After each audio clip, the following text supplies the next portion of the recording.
Anyway po, may tanong lang po ako. Meron kayong sinabi na lack of loyalty ni Bongbong Marcos. Pwede niyo po bang specific ko ano yung mga lack of loyalty at kanino at saan?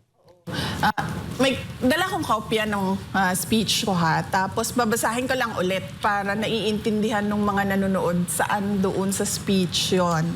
So ito yon, no? Sa unang mga buwan pa lang ng aming termino, nakita ko na ang kawalan ng katapatan ni Bongbong Marcos Jr. sa mga pangakong binitawan noong kampanya, pati na sa kanyang mga sinumpaang tungkulin para sa bayan. Kasi napansin ko na wala talaga siyang sinseridad sa trabaho. Noong una, pag-upo namin, nagpapatawag siya ng meeting. Meron kaming mga cabinet meetings. At napapansin ko dun sa cabinet meetings, wala bang structure ba na ano ang problema, pag-uusapan natin at pag-iisipan natin ang solusyon. Tapos mag-uutos ka na nun. O ikaw gawin mo ito, o ikaw gawin mo ito, ikaw gawin mo ito. Sa susunod na linggo, ibigay niyo sa akin yung resulta ng ginawa ninyo base sa pinag-usapan natin. Ganun yun eh. Kaya nga may cabinet eh. Kasi meron ka iba't ibang opinion, iba't ibang experiences, iba't ibang kakayahan na mag-iisip para sa mga kailangan ninyong gawin. Mga ilang buwan siya nagpapatawag ng cabinet meeting. Tapos bigla, sabi niya, ay hindi na tayo magka-cabinet meeting. Sabi niya, papatawag lang namin kayo kung may kailangan kami sa inyo.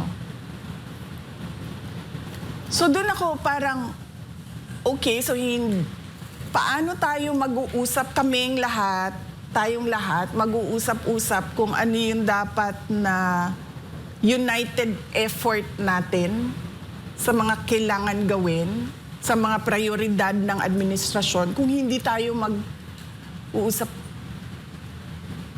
Bigla na lang nawala na ang cabinet meeting.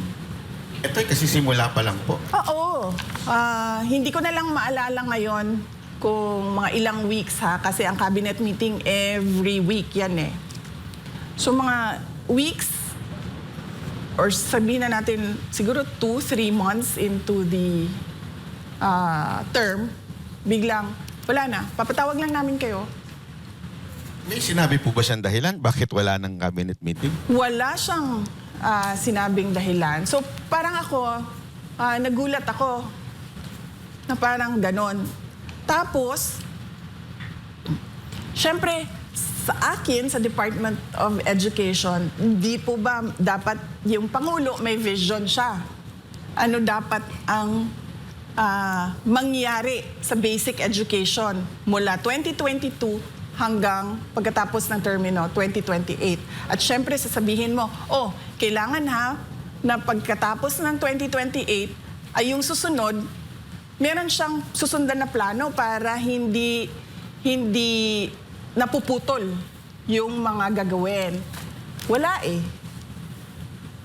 Sinasabi ko sa inyo, lahat ng ginawa sa Department of Education, kami lang yun. Kami ng mga USEC, ASEC, Regional Director, Superintendents, mga teachers, kami lang ang nag-usap, nagplano, at nagbigay ng direksyon para sa Department of Education.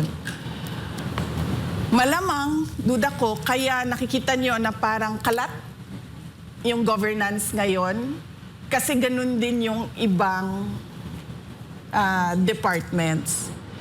Buti sana kung magaling lahat ng secretaries. Alam niya kaagad na, okay, sige, kailangan natin ng vision, kailangan natin ng plano, kailangan natin ng implementation. Paano pag hindi? 'Di ba? Tapos walang utos. Walang nag-uutos sa'yo na presidente at walang nagbabantay sa iyo na presidente. So yun yung na-disappoint ako ba na kasi akala ko mabilis, tuloy-tuloy yung trabaho. Tapos sasabihin mo sa mga tao, ito nagawa na natin, ito gagawin natin sunod. Mga ganon. Walang ganon na nangyari. Nagmi-meeting kami, example, nagmi-meeting kami for DOTR, infrastructure, sa mga iba't ibang big ticket projects ng DOTR. Napakahalaga nun. Kasi yung public transport natin, di ba? Sobrang one of the worst siguro in the world.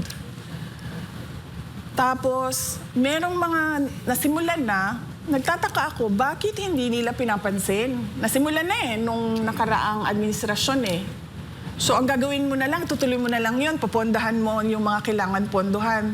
Tapos, magbebenepisyo na yung mga tao nun. Wala, hindi pinansin, hindi tinuloy. So, ako, nag-ano na talaga ako na parang tipong, naramdaman ko, the moment na naging presidente siya, yun na yun. Parang, that's it. Naging pangulo na ako at tapos na yung mission ko sa buhay.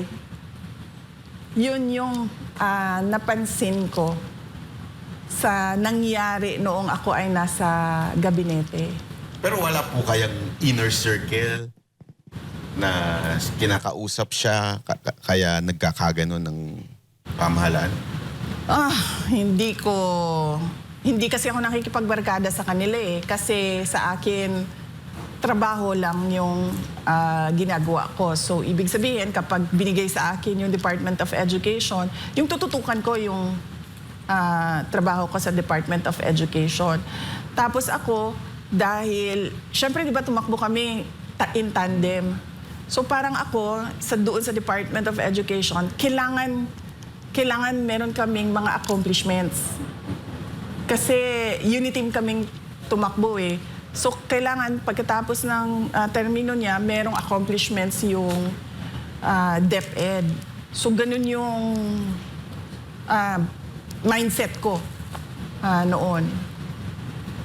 So, nung mga napapansin mo, VP, na parang teka, hindi na nagpapatawag ng cabinet meeting, tapos walang directions na binibigay sa inyo. Kayo lang yung sarili nyong effort, yung ginagawa ninyo bawat ahensya ng gobyerno. Dumating ba sa punto na kinall out mo siya, personal, tinawagan mo siya? Ano yung mga ginawa mong way para ma-communicate sa kanya yung nakikita mong mali? Hindi ko siya sinabihan kung ano ang dapat gawin. Kasi kapag nagpresenta ka bilang kandidato ng pagkapangulo, di ba dapat alam mo na yung gagawin mo? Kasi nagsabi ka sa mga tao piliin niyo ako para maging pangulo. So ibig sabihin, alam mo na yung gagawin. Tsaka pangalawa, paniwala ko, hindi siya makikinig sa akin. Kasi vice president ako presidente siya Diba? O yan din, sige, puntahan natin sa gender. Babae ako lalaki siya So, paniwala ko that time, hindi ito makikinig. So, ang ginawa ko, tinutukan ko lang talaga yung Department of Education. Masasabi ko na, hindi din siya tapat doon sa kanyang sinumpaang tungkulin. Kasi tulad nito, call out ito. Pero from the point of view ng Department of Education, sinabi namin sa kanya, in a meeting, recorded meeting, nandyan yan sa records nila kung nagtatago sila ng records ng meeting ng cabinet. Sinabi namin sa kanya, hindi natin matatapos ang classroom shortage kung nakikialam ang mga congressman. Tapos, binaliwala niya yung comment ng USEC, ng Department of Education, kasi sinabihan ko ng USEC, ipasok mo yan, sabihin mo yan. Binaliwala niya, parang, that's another problem. The way, di ba? Ganyan siya magsalita, di ba? That's another problem. Sinabihan ka na nga Hindi matatapos tong classroom shortage mo pag pinapakialaman yung budget mo. Tapos, wala man lang siyang sinabi na, patigil nyo yan, sabihan nyo yung mga congressman, huwag pakialaman yung budget. Kasi may kailangan tayong gawin. Meron akong kailangan na ipakita sa mga tao sa classroom shortage ng bansa. Wala. He brushed it off, brushed it aside, and then moved on to whatever he wanted to say at the time.